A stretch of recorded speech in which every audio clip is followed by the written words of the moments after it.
Science has sent orbiters to Neptune, eradicated smallpox, and created a supercomputer that can do 60 trillion calculations per second. Science frees us from superstition and dogma and enables us to base our knowledge on evidence. Well, most of us. Previously, I've explored how organized faith and primitive religious values blight our lives. You take the women and dress them like whores on the street. I don't dress women, they dress themselves. No, but you allow it as a norm. The fault line runs deeper even than religion. There are two ways of looking at the world, through faith and superstition, or through the rigors of logic, observation and evidence, through reason. Yet today, reason has a battle on its hands. I want to confront the epidemic of irrational, superstitious thinking. Would you understand somebody on the spirit side with the name Charles? I believe that I give... You really believe it? I believe absolutely Seriously, 100% you believe it? that it's true, because it's been proven to me against my rationality. It's a multi-million-pound industry that impoverishes our culture. Astrology leans toward the divine and the sacred, words which I know you don't like very much.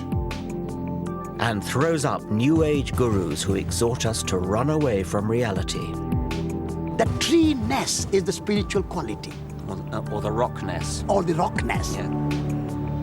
As a scientist, I don't think our indulgence of irrational superstition is harmless.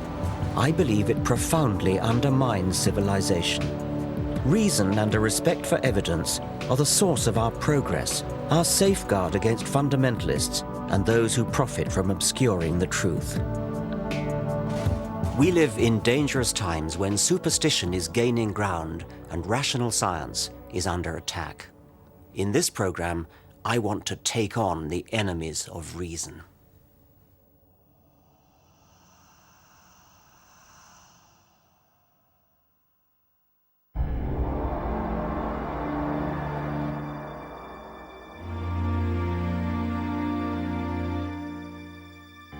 "300 years ago, in the Age of Enlightenment, scientists and philosophers from Galileo to David Hume had the courage to stand up for intellectual principles and reason.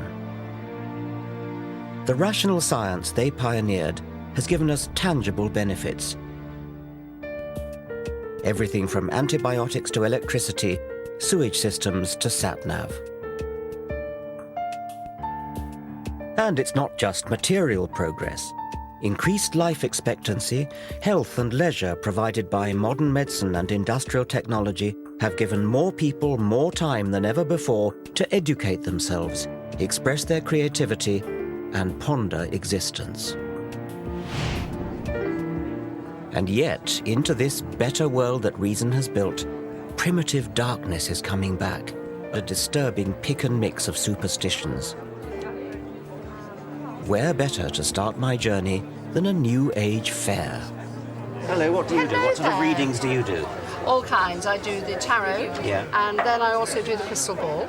This is George. Hello.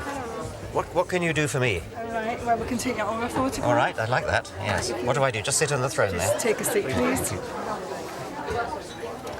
Shall I take my glasses off? Oh, what have we got here? Right, now, you have got a couple of spirit guides around you at the moment, because I think there's something in your life changing, but I think this is about you as well, being more comfortable with yourself. Now, what you have here is you have somebody in spirit who's really, really close to you, and they've got their arms around your neck. Well, that's very nice to know.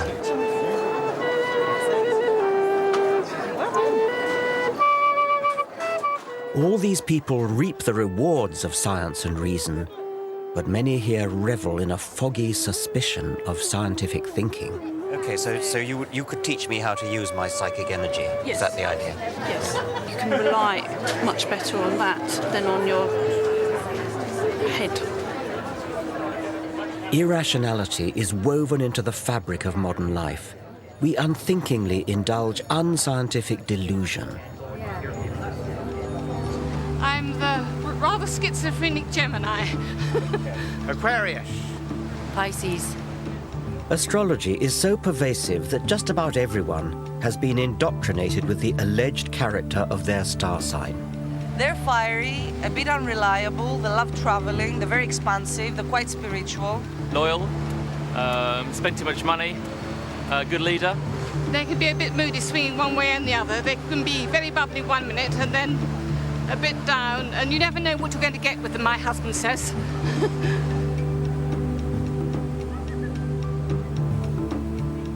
A full quarter of the British population claim to believe in astrology.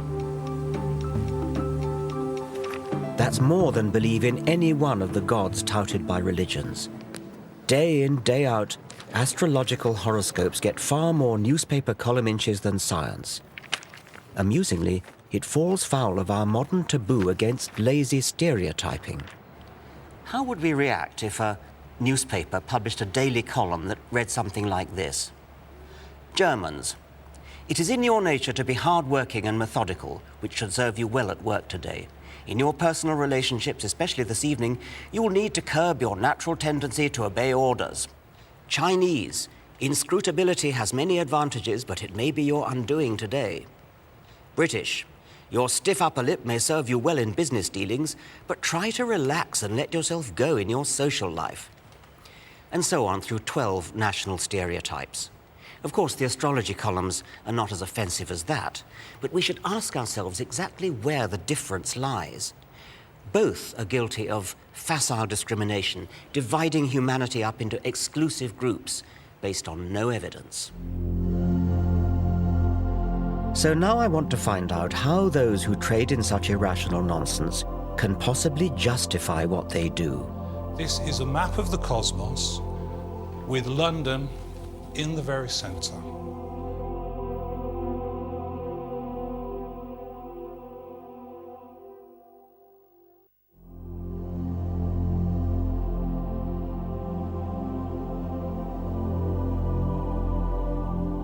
I always thought that by the 21st century, science and reason would have long since cleaned up.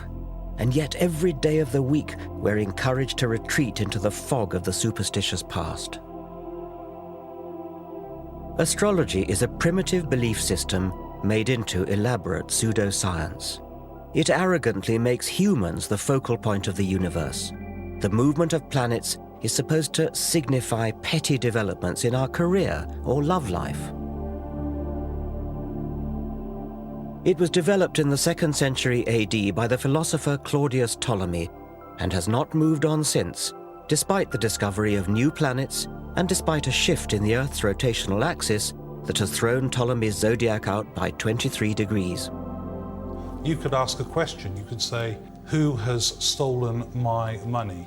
It never made sense when it was first invented, and it makes even less sense now. Read it off as though you mean they get it right. Do you think there's an actual physical influence of the planets that somehow beams down and influences people? I think it's very hard to see that. I think if you try to understand astrology as a causal agent, right, I think that's hard to imagine how that would happen. I think you have to look at the planets as signifiers. When you look at the movement of Saturn around the zodiac, it's a very strong signifier of what's going on in individual lives. I don't even understand how they could possibly be signifiers. I mean, how could the rise of Saturn possibly be a signifier for something that's going on physiologically in a person's body?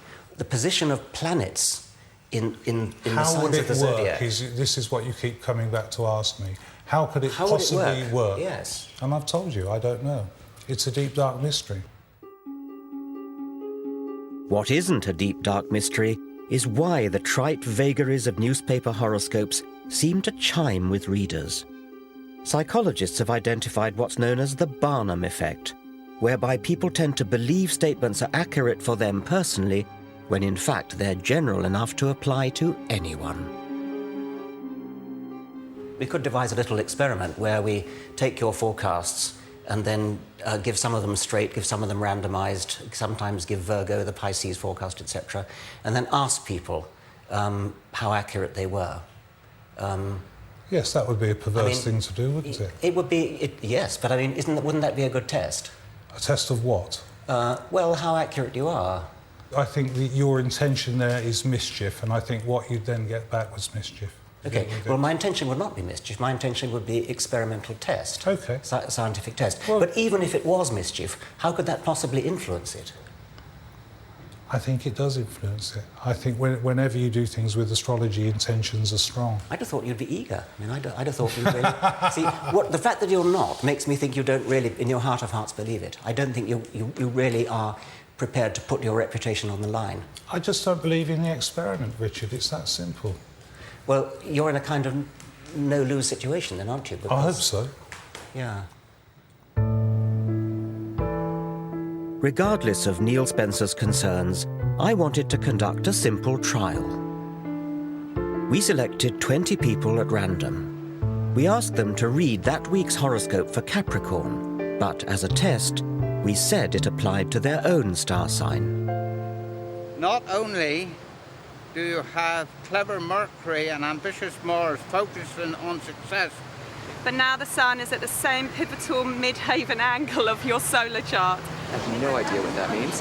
Put simply, this means that this is your moment to go that extra mile to become the person you dream of becoming. Remember, however, that there will be others who want what you have and will stop at nothing to get it. Astrologers say this should fit just Capricorn and not the rest. But what actually happened? Yeah, maybe. To be honest, I felt there's some Mercury energy this week because there's a lot of arguments around and a lot of bad vibes. Yeah, that kind of makes sense. What a load of old junk. It could apply to me as much as to the next person. Well, yeah, well, in a way, yeah. I am. I'm going on a flamenco course in Spain. That isn't necessarily pertaining to me this week. It's pertaining to me generally. Pile of rubbish. The same number of people agreed that the horoscope was accurate for them as disagreed, and similar results are found with proper large-scale experiments. Technically, all but one of our group should have disagreed, namely our only Capricorn. Does it apply to you? Not at this moment, no.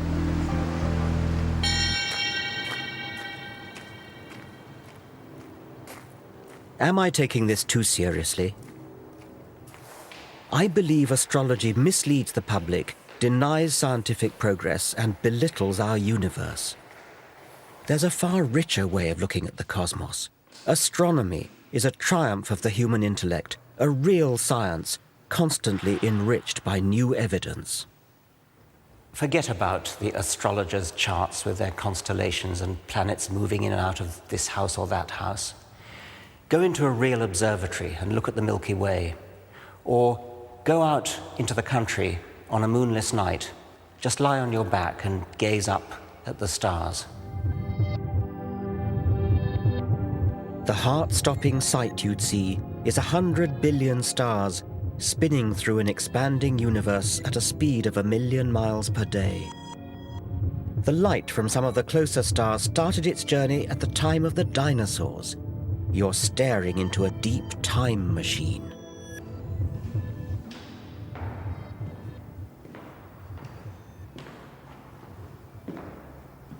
And yet, even as science unravels these natural wonders, our society is drawn to the slim pickings of supernatural belief.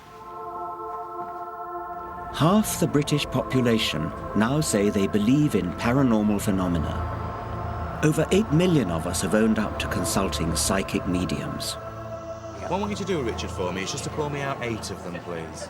Simon Goodfellow claims that, with these cards, he can use his psychic powers to tune in to the spirits of dead people around me. 7, 8. These voices from the past can apparently give him a glimpse of my future. Lovely, Richard, thank you. Now, I feel he's giving me the initial G with his name, OK? Now, I feel with this man as well, I feel he was a family member, and I also feel very strongly with something to do with advertising that was in, something to do with newspapers with him as well. Now, I do feel with him as well, he's telling me about changes that are coming up in your life at the moment. I see total changes in how you're working to how you will be working in the future. The word Simon seems to be fishing for is retirement, the obvious next step for most 60-somethings. It won't be as hectic and it won't be as active for you, and I do feel you have to grasp that when it... This could apply to anyone my age, but can Simon back up his more precise statements? What was that male relative with a G?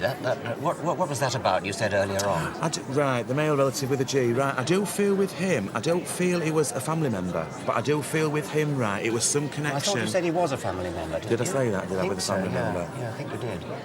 Right, OK. Maybe. Let me see if I can feel him here still. Yes, OK. Right, OK then. What I feel with him, right, I feel as though there was a lot of things. It was a very strong character. Another feeling he's giving me is it was very regimented as well, and I feel he served in some forces, in some way as well. But can you understand anybody with a military background that was connected to you? Well, I've got really nobody military in my background at all, and actually nobody beginning with G either. Right, OK. Spirit G has rung no bells, but now another voice comes from the ether. Oh, well, she's giving me the initial E with the name. Now, I do feel with her as well, it's something to do with, I feel, a grandparent, and I want to give you an E-sounding name. My grandmother had a name beginning with E. At last, something I can identify with. E-sounding name. Yes. Tell me more about her. The lady, I do feel with her as well, she had a lot of cats. A lot of cats. It's cats. Perhaps not. She never had a cat. She hated cats, as a matter of fact. Right. She liked dogs, but she hated cats. Well, I can understand. Not everybody, though. What you've got to also remember with this as well, not everybody can relate to everything that a reader will say. No. Not everybody. I mean, I've had people like yourself who have... Extraordinary claims require extraordinary evidence. Because normally people who come to these events come for a reason, and because they want closure and direction in their life. And also what you've got to think about, Richard, as well, some things are very raw to me. Psychics may believe they communicate with the dead, but I've seen no evidence for it. My concern is that for some people, this superstitious nonsense can be far from harmless fun. If you've lost somebody dear to you, and I'm trampling all over those memories by telling you that they're here now saying this and that. I mean, that's none of my business, and if I'm just doing it because I can earn some money out of it, I've known cases of people that have lost somebody, lost a child that's so dear to them, and they cannot get over the fact they've lost the child and become addicted to these... OK, this is a lady who is trying to connect with somebody at the front here. Darren Brown is a celebrated illusionist, but also a skeptic. He makes clear his performances depend simply on mental tricks. She looks very, very elegant, and there's guilt on her part, a feeling of guilt. I think your father passed when you were very young as well. Is that right? He gives me the inside intelligence on how a psychic medium might exploit entirely earthly trade secrets. They're using a skill called cold reading, which is a way of communicating information to somebody where it sounds like they know everything about you and they can reveal facts seemingly about your life and describe your character in a way that you'd be amazed by. Whereas in fact it's a linguistic trick or a set of linguistic tricks where they're saying words and you're constantly supplying the meaning yourself, but it can be very convincing. She's asking about, I want to say Charlie, Charles. The psychic will, if it's with a group of people, throw out a name. Someone she left behind? Now, that name could refer to a person in the audience who's living, or it could refer to someone that's died, or it could be a friend of the person. You know, it really could be anything. So it's up to somebody to pick up on it and turn it into what they want it to be. Is it another relationship that you had? Sorry? That's my ex-husband's name. And of course, if they say, yes, that was my husband, then the reader can go, yes, that's right, he's here, he's saying he still loves you, or whatever that is, and they turn it back into, make it sound as if they were saying it was your husband, when in fact it could have been anybody, it could have been the name of the person that was sat there. Lily or Lucy or something like that. Yeah. Far from it being all vague or saying things that apply to just everybody, you'll get very specific details. She's saying something about a hat that you used to like, or something with a hat, yeah? One thing I saw was... there's a dog, he's saying something to do with his dog that used to sleep in the hallway. And the answer sort of came back, sort of, no. Yeah, well, it's something in the hall, it could be a picture of a dog. Is there a picture of a dog in the hallway? And the answer came back, no. I mean, I've just put up another picture, I put up a picture in the hallway of the family or something. That's it, he's saying he doesn't like the picture in the hallway. The dog was forgotten. It actually started off talking about a dog.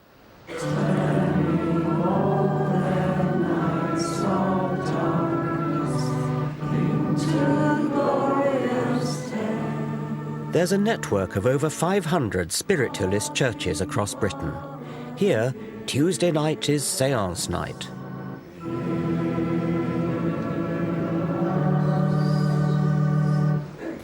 And we ask that we can now build a bridge between this world and the next, so that we can once again go some way to proving that we survived death and that our loved ones in the spirit are forever with us. Amen. Okay, I expect most of you are familiar with spiritualism, but those that... Spiritualism makes a nod to God, then it descends into a darker world. The real draw here is when the dead start talking inside the medium's head. Okay, well, the first link that I want to do is I feel I've got somebody giving me the name Charles. And I want a gentleman on the spirit side that passed with chest conditions with this. And there's something about a name that sounds like, it sounds a bit like Devon, but I thought I could hear, could be Davon or Davenport, something like that. And I feel over this side somewhere. Can anybody understand this so far? The lady close to the bookshelf there. Would you understand somebody on the spirit side with the name Charles? No, but I have a home in Davenport. You have a home in Davenport? Yeah. Okay. Isn't what you're doing cold reading? Well, depends what you call cold reading. This is something that a lot of the rationalists have come up with, is saying that what you do is you say something and people basically make it fit. So I'll see if I can find the Charles in a minute, but let me just give you a few things that I can feel about you. Has there been a few problems with a stomach condition around you? Because I feel as if I want to go to my stomach and I feel uncomfortable there. Does that make no sense to you whatsoever? No. Well, would you understand then a lady that I want to connect with on spirit's side that would suffer with the stomach condition? Yes. Because I'm being given the stomach condition, Yes. okay? And I feel with this lady, I want someone that's a fairly comfortable build, I would say. A bigger build lady, not a slight build lady that's given me this, yes? Yes. Yeah? I think when you really examine the evidence of what myself and other mediums do, you will find that a large proportion could never be explained away by something like cold reading. It's because there are sometimes such specific details that come through. And I'm seeing like a painting, or a print it would be, of a painting that looks like a Stubbs painting. You know, the ones of the horses and the pigs and things like that? The lady in the white at the back there, I'm not around you, am I? Oh, I hate it when I can't find the link. Let me see if I think if I were talking to someone in the spirit world, I'd say things like, what's it like being dead? Can you see the whole of the universe? Why do you ask them such banal questions? Yeah, good point. But I think what happens is that mediumship comes from the non-rational, non-verbal parts of the brain, if there's such a thing. I believe it's a blending of thoughts between myself and the spirit communicator. But if only it could be just like a telephone line. Let me just see if I can get a little bit more information from her first. If you've convinced a person that that's their grandmother to the point that they're actually crying, I mean, surely those tears enough are perhaps proof that they've had proof that that really is their grandmother that's making the communication. It could indicate just desperate wishful thinking, perhaps. Now, don't feel I'm with a Stephen Bennett, but I've got those things I want to bring together somehow with particularly a car crash. My friend Ben died in a car crash and his best friend was called Steve. Your friend Ben Parson, but it's not Bennett, as I said, but it was Ben. Let me see if I can describe Ben to see if we can... Beyond whether it's true or false, what concerns me as well is the exploitation of often vulnerable people. Can I say, when you were buying the new shoes, had he been on your mind at that time? He's on my mind all the time, really. Yeah, but because it's as if I was particularly felt him around me at that particular time. That's why I feel I've got the connection with that. And, you know, his message is really, in a way, sorry. Because he can't... Do you feel it might actually be damaging to some people, stopping them from letting go after they've lost somebody that they love very much? It's a good point, but a lot of people bring up that. But I believe that it does help people to progress and move forward. He gives me the feeling that... But do people move forward, or do they get addicted to a spiritual hit? Most of this congregation are regulars. Craig Hamilton Parker's grasp here seems impressive until it transpires that he's already read this bereaved girl before. He actually had a tyre on the left hand side of his car changed before the accident, and the police thought that it was something to do with that. And I had a message from you before saying it was something to do with the tyre. I've given you a message about him before? Okie dokie, I can't remember that. But anyway, I want to sort of feel his... I believe what I do is absolutely true. I believe that I give... You really believe it? I believe absolutely Seriously, 100% you believe it? that it's true, because it's been proven to me against what I believe is against my rationality. But it's been shown to me so many, many times that life continues. And personal proof that I've had that has given me proof of my father pass of continuation of spirit. I mean, incredible things that are so very personal and subjective, they're hard to argue a case for. But for me, it's been life transforming. And I believe, as I was helped, I can help others.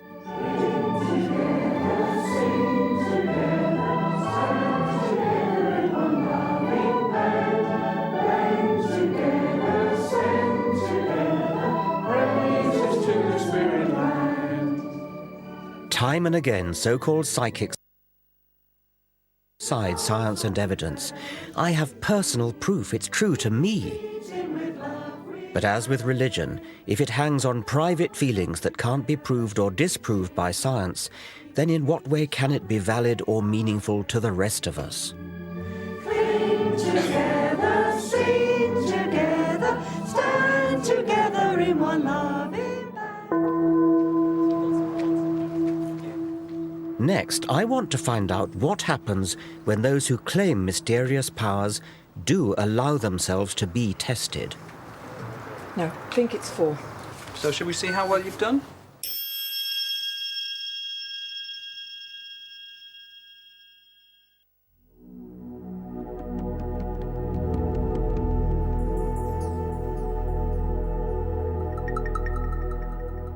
I want to show how scientific reason is always the best way to look at the world and explain the dangers of superstition. I'm often asked how I know that there isn't a spirit world or psychic clairvoyance. Well, I don't. It seems improbable, but unlike the fixed worldviews of mystical faith, science is always open to new possibilities.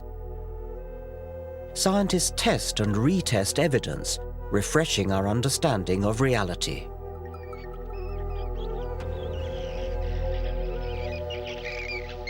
Until quite recently, scientists didn't know how bats fly around in total darkness. Could they have paranormal extrasensory perception? In the 1940s, the American zoologist Donald Griffin demonstrated experimentally that bats use sonar, echolocation of their cries. Back then, sonar was brand new military technology, and the theory that it was natural to bats outraged some of Griffin's colleagues. But the more scientists tested the evidence, the more robust the theory became. They found out exactly what the bat cries were like, how they work, how the brain works. Everything about it added up to a complete picture of mutually supporting evidence that this really was a fact. It's this cumulative build-up of corroborating evidence that distinguishes the discovery of bat sonar from alleged paranormal effects. The so-called evidence for psychic phenomena is not robust, but will-o'-the-wisp. The more we look at it, the weaker it becomes. The alleged detection of water through dowsing is not obviously ridiculous. It might work, but does it? The only way to tell is through a rigorous experiment. How does dowsing work? That's the #1 question, and nobody can answer you. Well, I reckon I'm convinced that something is helping me to douse. One of the earlier chaps thinks it's God. How do you do it, then? What's your principle of dowsing? I think the question, and I expect God to respond in a way that I understand. I'm going to expect the right-hand one to point to the camera and the left-hand one straight forward. Yeah, OK. Look, it's following him round. Yeah. And have you done the test yet in the tent? Yes, I did. Yeah, and what was the result? I was going to get 6 right, 100%. Yeah, and what happened? 1. So what do you make of that, then? He's having his laugh, isn't he? He loves a joke. Yes. You don't realise. Do I get second goes at it? Oh, yeah, you can have as many goes. The psychologist Chris French thinks there may be a simpler explanation. He has devoted his career to investigating claims of the paranormal. And now he has set up this test for dowsing, a properly controlled double-blind trial. In each of these rows, just one container, chosen at random, holds a bottle of water. All the rest contain sand. Neither the dowsers nor the tester are allowed to know where the water is until the boxes are opened. So there are no unintentional giveaways. Have another go. Safeguards like this make the double-blind trial one of the crowning achievements of scientific reason. Okay, put it on the end one then. Number 6 again. I'd say so. Okay. Right. What you'll typically find when you talk to dowsers is they'll give you lots and lots of anecdotal evidence, lots of stories about how they discovered a leak in their neighbour's pipes and so on and so forth. But there are always other possible explanations there. Yes. What we're trying to do is set up conditions which would rule out any of those other explanations. But then we get down to the very fundamental, basic issue: can the dowsers actually do what they think they can do? Yes. Okay. I think it's 4. No, I think it's 4. So shall we see how well you've done? This is sand. In that case, I can't do this. This is the waters in number 5. Sand again. This time, guess was bin number 3.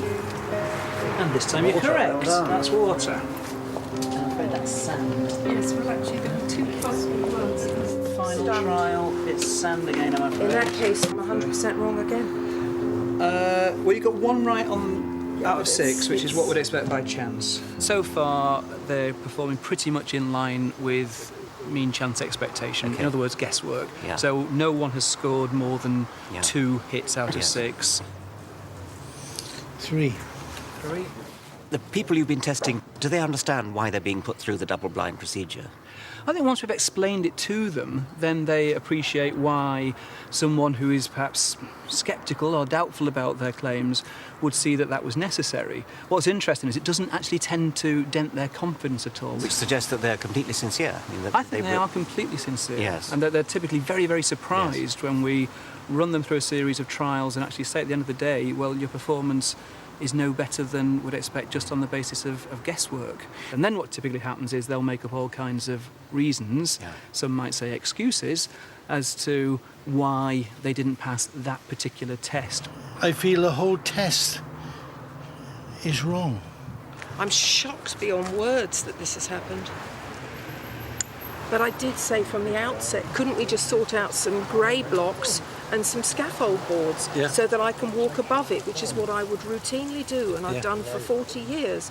Who knows where or what bottles were in what tubs. That's the whole point, isn't it? That's the whole point. But if you understand dowsing like I do, you'll understand that everything leaves an image.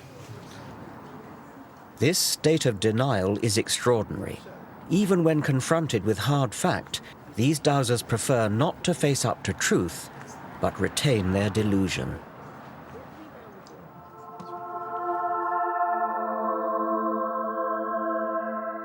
Rather than adapt to evidence, many of us, it seems, remain trapped in ways of thinking inherited from our primitive ancestors. Irrational belief, from dowsing to psychic clairvoyance, has roots in early mankind's habit of attributing spirit and intention to natural phenomena such as water, the sun, a rock, or the sea.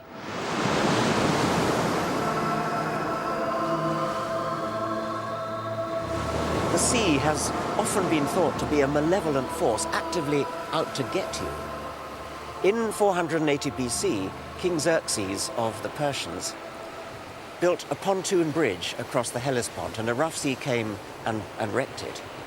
And King Xerxes was so furious that he sentenced the sea to 300 lashes. I wonder whether there's something of King Xerxes in all of us to this day. We don't want to believe that things just happen. We want to believe that there's some kind of deliberate intention behind everything, even where inanimate objects are concerned. And perhaps that is the key to humanity's belief in the supernatural.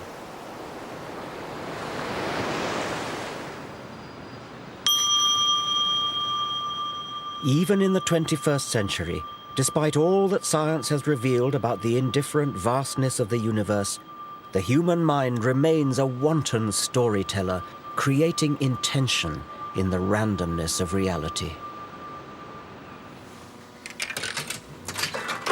The delivery of rewards by a one-armed bandit is determined at random. But many gamblers want to think that what they do can increase their chances of winning the jackpot. They stand on one leg or wear a lucky shirt. Are these superstitious behaviors a byproduct of our evolution? All wild animals have to be kind of natural statisticians, looking for patterns in the apparent randomness of nature when they're looking for food or trying to avoid predators. There are two kinds of mistakes they can make. They can either fail to detect pattern when there is some, or they can seem to detect pattern when there isn't any, and that's superstition. "60 years ago, the American psychologist B.F. Skinner investigated the behavior of pigeons, rewarding them with food when they learnt to peck a key in the feeding apparatus.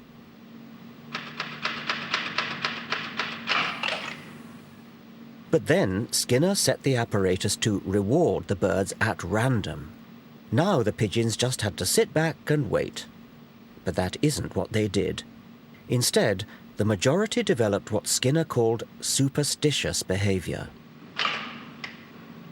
When an individual pigeon, for example, happened to look over its left shoulder, and the reward mechanism just happened to click in at that point, it would have got the idea that it was looking over the left shoulder that had got it the reward, so it tried it again. By sheer luck, as it happened, the reward mechanism delivered food at the same time again. And so the pigeon was reinforced in its idea that looking over the left shoulder was what got it the reward. And it went on and turned into a maniac for looking over the left shoulder. Humans can be no better than pigeons. We constantly create false positives. We touch wood for luck, see faces in toasted cheese, fortunes in tea leaves. These provide a comforting illusion of meaning. This is the human condition. We desperately want to feel there's an organizing force at work in our bewilderingly complex world. And in the irrational mindset, if you believe in the mystical pattern you've imposed on reality, you call yourself spiritual.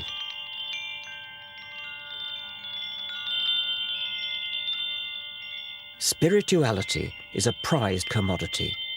The media tell us to respect spiritual souls and their apparently deep insights. Spiritual self-help guides do a roaring trade in the material world, outnumbering science books by 3 to 1. But what does spirituality actually mean? So please take your seat and please come slowly and gently so that we can start the proceeding without losing time. So could you please...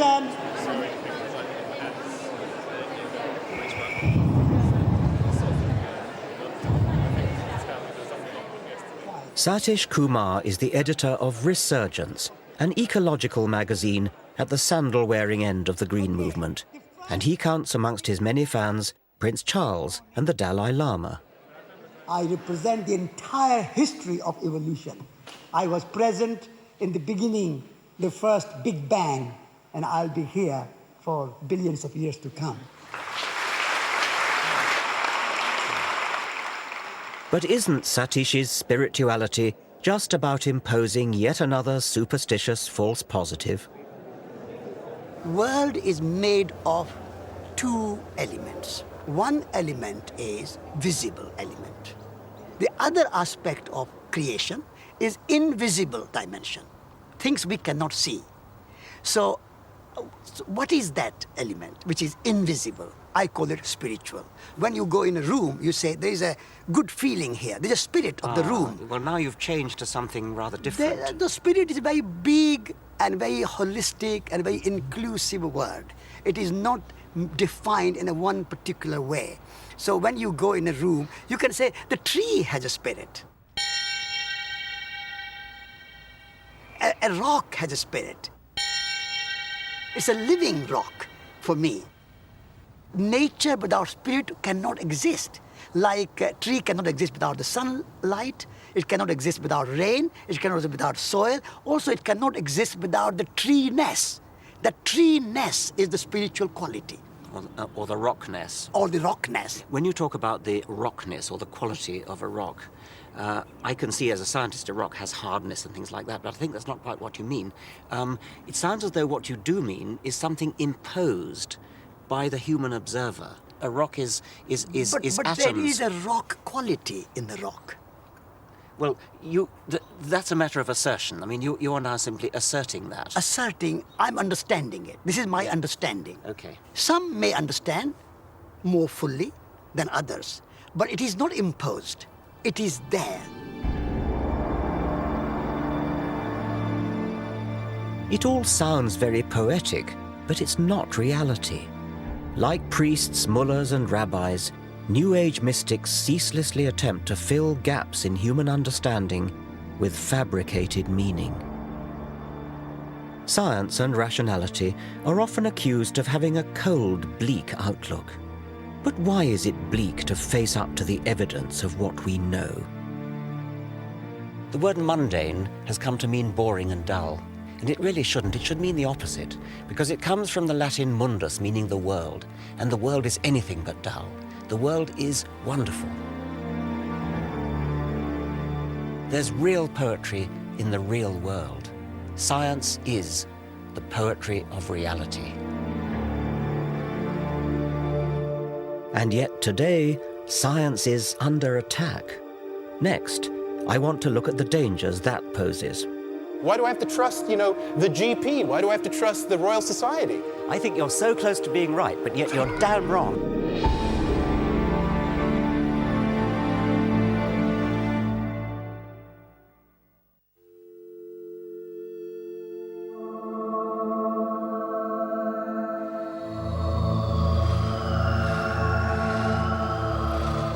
In the last 50 years, science has put a man on the moon, cloned a sheep, decoded the human genome. And yet, sadly, the white heat of the 1960s seems to be treated as a white elephant today. What colour do you see, guys? In the thing, it looks multicolored. Okay, it's blue, yellow, and that's it. A prejudice against science is evident in schools. Physics A-levels have halved in the last 25 years, chemistry fallen by more than a third. University departments are closing all around the country. And last but not least... This is a betrayal of the Enlightenment. The fundamental problem, I think, lies with the fashion throughout our educational system to teach students to value private feeling more highly than evidence-based reason.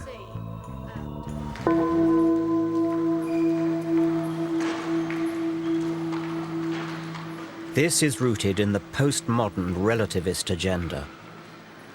For relativists, scientific truth is just a patriarchal Western orthodoxy that, like the old Roman Catholic Church, stands in the way of other equally valid outlooks on the world.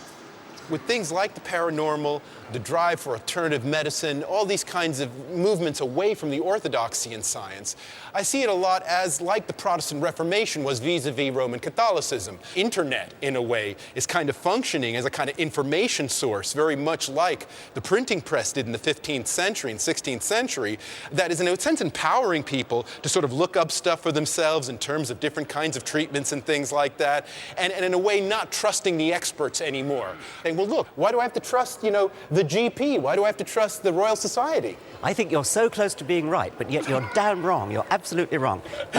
I would like to take that ball and run with it in a different direction. Yes, we want to question authority. We don't want to say, because this person is the president of the Royal Society, therefore what he says is right.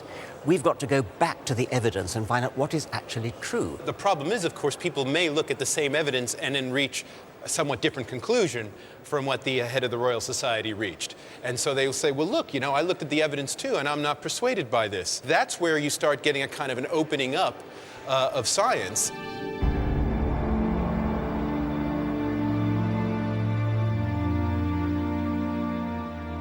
Steve Fuller is of course right that the internet is revolutionizing how we use and consume information. But the impersonal algorithms of internet search engines do not weed out robust evidence from unsourced, uncorroborated assertion. Wikipedia World presents both great opportunity and huge danger. Paranoid conspiracy theories circulate unchallenged.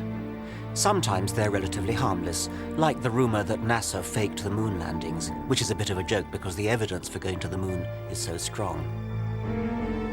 But how about the malicious and utterly unfounded rumor that 4,000 Jews were tipped off by Israeli agents not to go to work in the World Trade Center on 9/11? It's one of the nasty lies circulating as truth in the blog community of racists and religious fundamentalists. Now such people can find each other anywhere in the world instantly, whipping up scares and reinforcing their paranoia and delusions. As evidence is devalued, even medical progress has become a target. Her lungs had gone into spasms. She was vomiting. Hundreds of families blame the MMR vaccines for autism, brain damage and meningitis. When one report, now widely discredited, wrongly linked MMR vaccine with autism, an innuendo circulated that the establishment was conspiring to risk our children's health. It led to hundreds of thousands of parents failing to protect their offspring from the threat of measles, a serious disease that, in Afghanistan, kills 35,000 people a year.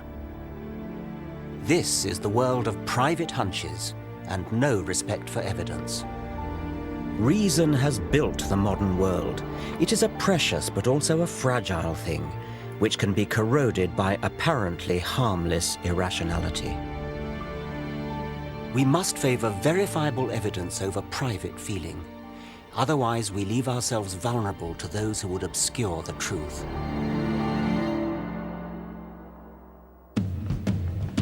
Next week, I look at how health has become one of the fiercest battlegrounds between reason and superstition.